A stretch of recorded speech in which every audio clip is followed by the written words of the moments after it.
Abena Osei-Asare in deep trouble as Manasseh goes for her head. Manasseh Osei-Asare is the man whose photo you see here. He's all the way from Bongo, correct pronunciation, Bongo. In fact, all his life he wanted to be a journalist, coming from a very poor background. In fact, his father had many children, and he was only a watchman. He traveled all the way from Bongo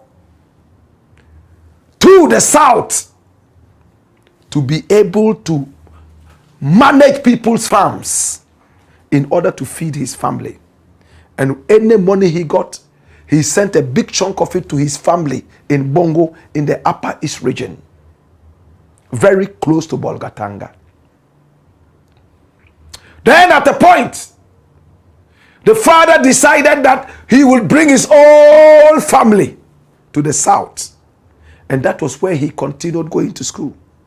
He went to school barefooted, sometimes, eating only once, at most twice. It was a difficult family. When he got the opportunity to enter the Ghana Institute of Journalism, he went straight into action. He wrote articles, won awards and prizes left, right, and center. In fact, he did his internship with the GTV. And over there, he excelled. Everybody loved his efficiency, his fluidity with writing. Manasseh Osei-Asare. He calls himself the Bongo Boy. Then after GIJ, he cut his teeth with so many different media houses, including Multimedia, where me and him encountered. He was with Joy, writing for My Joy Online, whilst I was on Hits, once in a while, flirting with Joy FM. And over there, as brothers, we sat down and shared so many different plans about life. There was a time he was riding that motorbike called scooter. And even money to buy fuel for that scooter was a problem. Hey! Then he chanced on a big story. And they wanted to bribe him with a brand new car.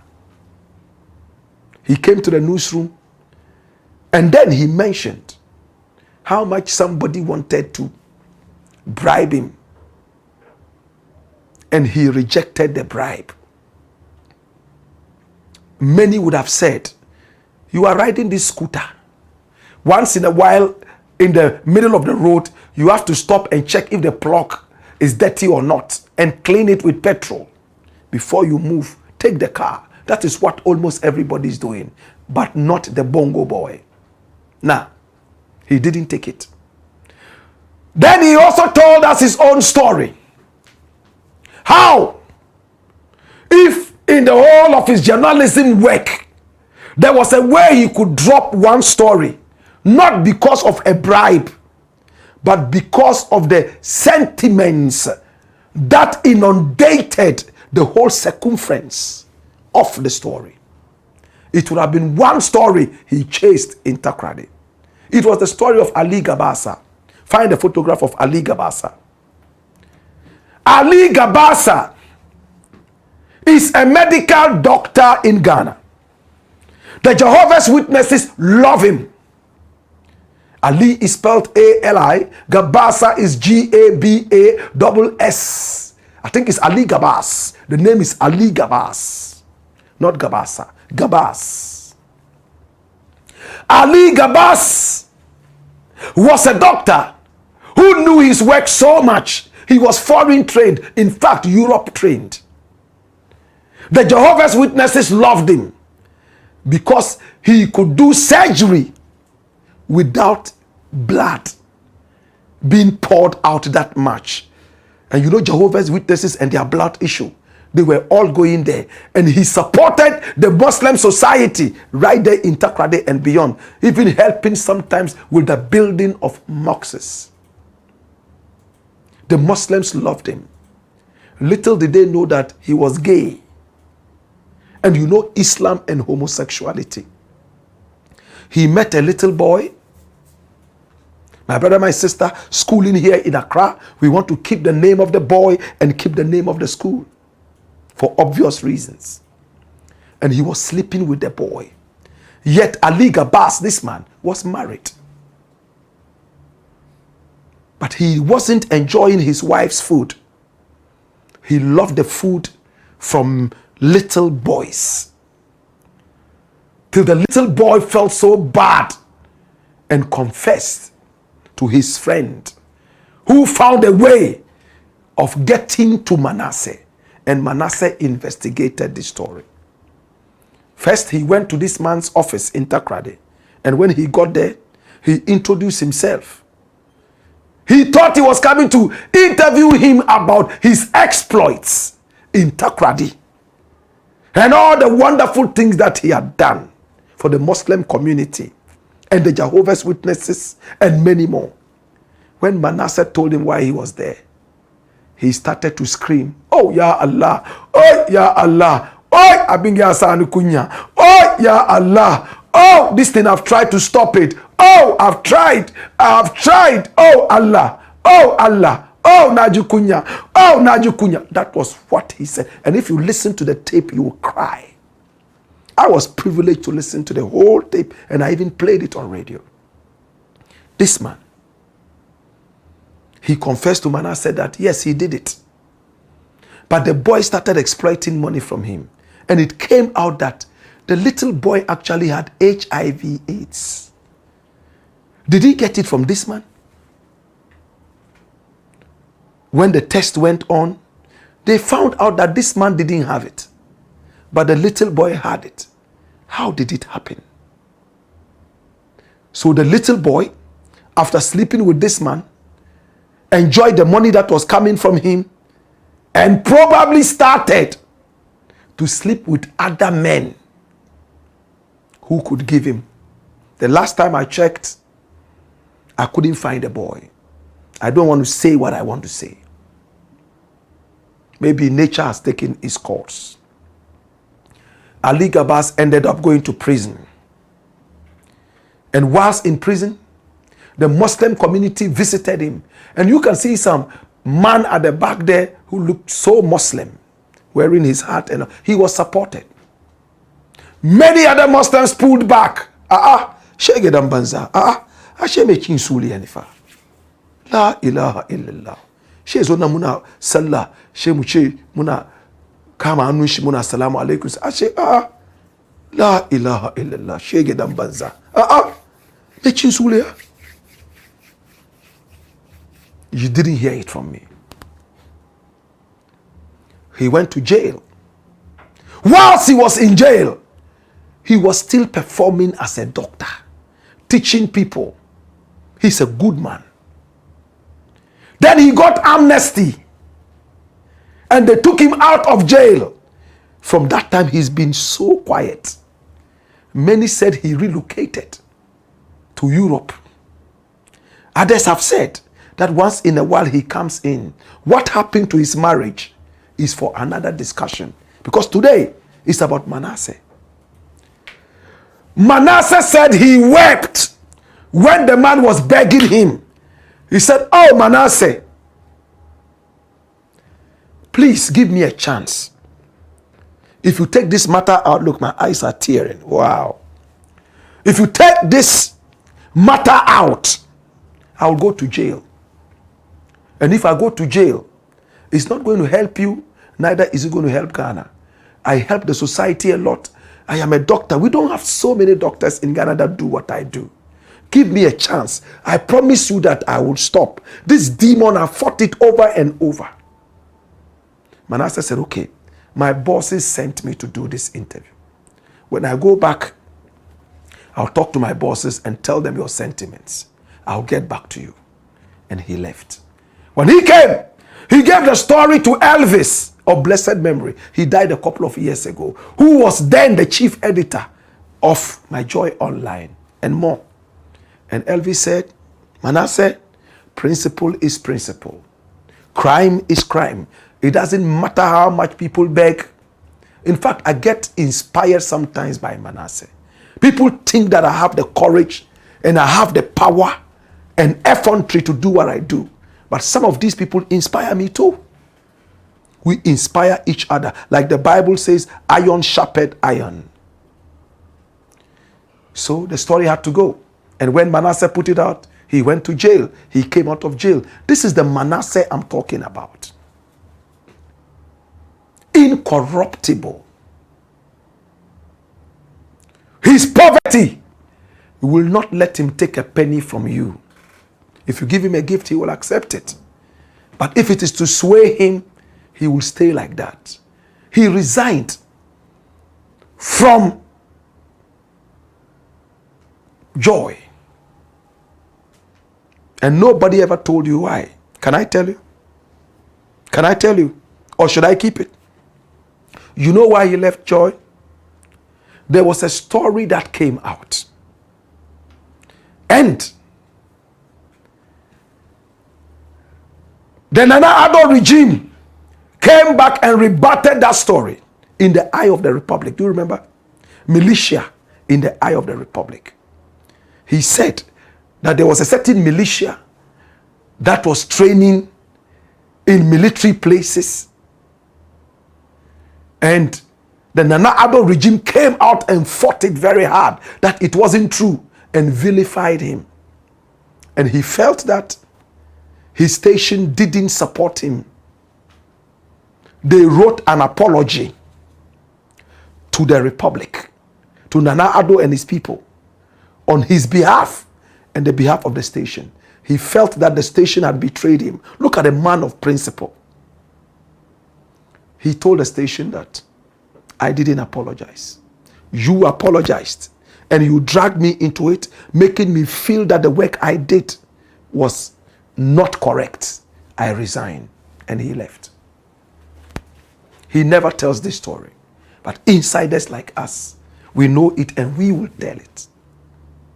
Manasseh has fired, bam, 2 shots. One of the shots has hit Abena Osei-Asare right in the head. Puyaka. Watch this. What is Manasseh saying? He put it out on Facebook. Watch this. One is late. One has run away. And we all know who is late. And we all know who has run away. And we all know, my brother, my sister, who is still here. The one who ran away is the one wearing the white, holding that bag full of lies. The one who died, Mr. Atta. He's talking about the history of our finance office, the ministry, from the last regime to this regime. And Mr. Atta is dead. He's gone. He's late. The one who ran away, my brother, my sister. No, Mr. Atta was the vice president, right? Not Mr. Atta. What was his name? Let me try and remember the name. Okay, so that one died. He died.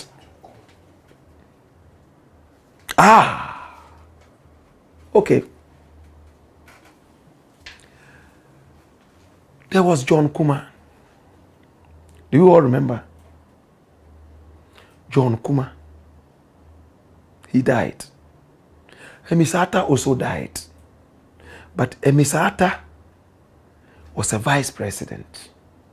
So he is not in the equation. This man, John Kuma, died. Then, one ran away. That is this one. How does the story continue? And when you look at it, look at the photograph well. He's talking about this photograph. The one in the middle died. That's John Kuma. The one in white, Kenoforiata, has run away. Yagudu.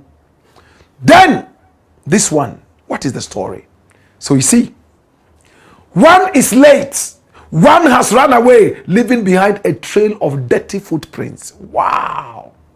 So the dirty footprints would certainly include Abena Osei-Asare. Now, Abena Osei-Asare, that's the name. I beg your pardon. One has run away, leaving behind a trail of dirty footprints, and one is enacting nuisance drama against new appointees who appear before Parliament's Public Accounts Committee, PAC, to answer for the mess created by the administration she served as a Deputy Minister of Finance. Now, the audit reports under consideration cover financial malfeasance during her period. PAC has not proven to be useful, besides wasting public funds and raising our emotional temperatures about the malfeasance the Attorney General uncovers. Now, when the James Aveji led PAC ordered the assemblies to discontinue their fraudulent fumigation contracts with Zoom Lion, that Zoom Lion contract was renewed, and the contract term was increased from 2 to 5 years. The moral authority of the current PAC chair, Abena Osei-Asare, who was Ken Ofori-Attah's deputy, is being challenged.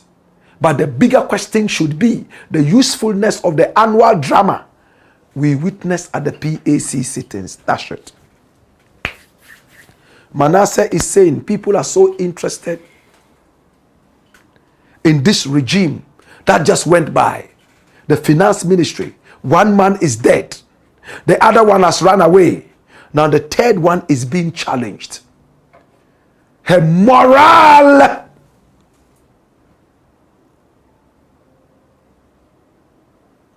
and her behavior. My brother, my sister, this is Abena Osei-Asare. But Manasseh is also talking about the fact that the PAC really is not helping. Decisions are taken and nobody follows up on those decisions, and other things come in to negate whatever decisions the PAC takes. But come here. A plus has fired again. A plus, who brought our whole attention to the moral rights issue of Abena Osei-Asare to sit and ask people for their stewardship, has fired again.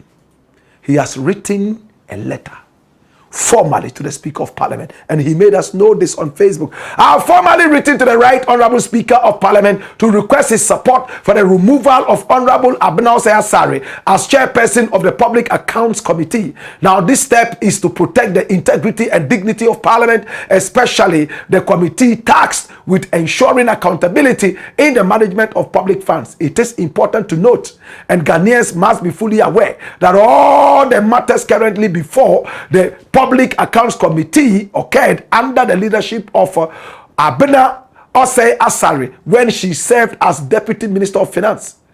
She cannot now turn around to demand answers from newly appointed officials on issues that happen under her own watch. This is not just hypocrisy, it is an insult to the intelligence of the Ghanaian people. Hey.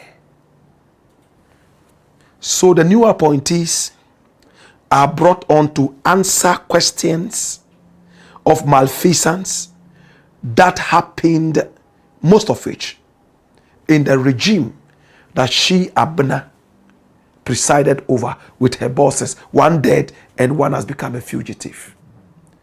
So A plus has written this letter. Some have said that Alban Blakk, the Speaker of Parliament, doesn't have the right to take out anybody. But A plus has written to him as a member of Parliament to help direct him to who can take that decision. He is not wrong. What does the letter say? He has written to the man and is asking him for help to take out this woman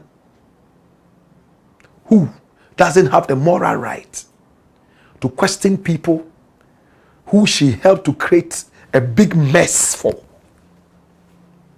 If anything at all, she should be questioned. Manasseh is not a fan of the PAC. He thinks that this is yet another drama. And he thinks that this will go nowhere. Though he has a lot of respect for President Mahama, I think it's a way of saying that let this one be different. Because this woman is already creating so much drama in the house. It's the Blakk Pot, aka Kukushodamo, where we speak truth to power. And my name, Blakk Rasta.